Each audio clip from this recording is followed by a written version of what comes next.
Não, também muito breve. Eu sempre defendo muito a questão da transparência e acho sim, e concordo com o vereador Pedro, que o governo tem sido muito transparente em trazer, em ouvir aqui, né? Infelizmente tivemos que fazer algumas convocações, mas na maior parte em convites e até pela própria vontade dos secretários de trazerem aqui informação, né? Eu sou super a favor da transparência, não é essa a discussão que está aqui. Sou super a favor de que essa casa acompanhe de perto a questão da Codeca e tem acompanhado, né? Frente parlamentar, as comissões, tem acompanhado, tem visto no dia a dia, tem tentado sugerir várias coisas, eu acho que sim.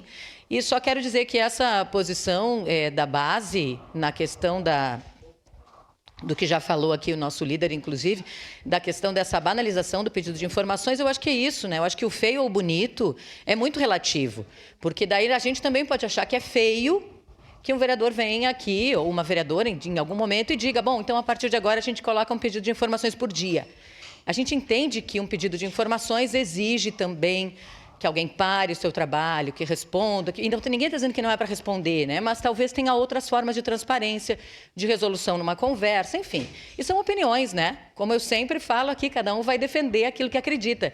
E saímos todos bem daqui, porque é um assunto que a gente queria discutir, que alguns colegas queriam trazer para a discussão e trouxeram para a discussão.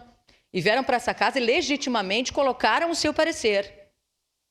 E outros colegas podem não colocar. E não é nenhum medo de informação, porque, como disse há pouquinho, o colega vereador Capitão Ramon, se não for via pedido de informação, ele faz de outra forma e vai ter a resposta da mesma maneira. Que bom.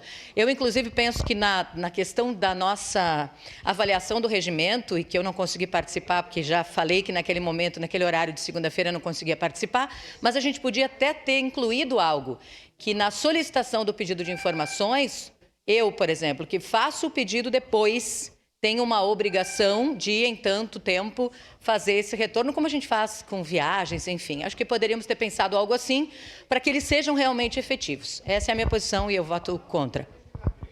Obrigado, vereadora Marisol. Não havendo mais vereadores inscritos, está encerrado.